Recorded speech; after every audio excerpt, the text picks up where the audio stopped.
உன் மனதில் எந்தவிதமான கவலையும் வேண்டாம், எல்லாம் சுகமாகிவிடும். நான் உன் சாய்பாபா என்னும் பக்கிரி, தயால குணம் உள்ளவர். உன்னை எப்போதும் கண்ணை இமை காப்பது போல் காத்திடுவேன். மனமுடைந்து போக வேண்டாம். ஒரு கஷ்டமான நிலைமையை சந்திக்கும் போது மனமுடைந்து போக வேண்டாம். பொறுமையோடு இரு. எப்படியும் உன் சாயப்பாவால் நீ காப்பாற்றப்படுவாய் என்ற நம்பிக்கையுடன் இரு.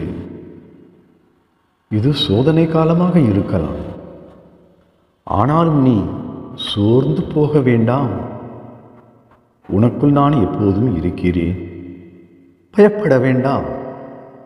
உன் கவலைகளுக்கெல்லாம் மருந்தாக நான் இருக்கிறேன்.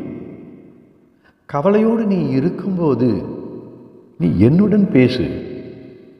நான் உனக்கு நல்ல தீர்வை தருவேன். யார் கைவிட்ட போதிலும் என் அன்பு பக்தனான உன்னை, என் உண்மையான பக்தனான உன்னை நான் எப்போதும் கைவிட மாட்டேன். நீ எங்கு சென்றாலும் உன் உடனேதான் இருப்பேன். வளமோடு வாழ வைப்பேன். தைரியமாக இரு. சாய் பாபா இருக்க பயம் எதற்கு, கவலை எதற்கு? பாபா சரணம். ஓம் சாய்.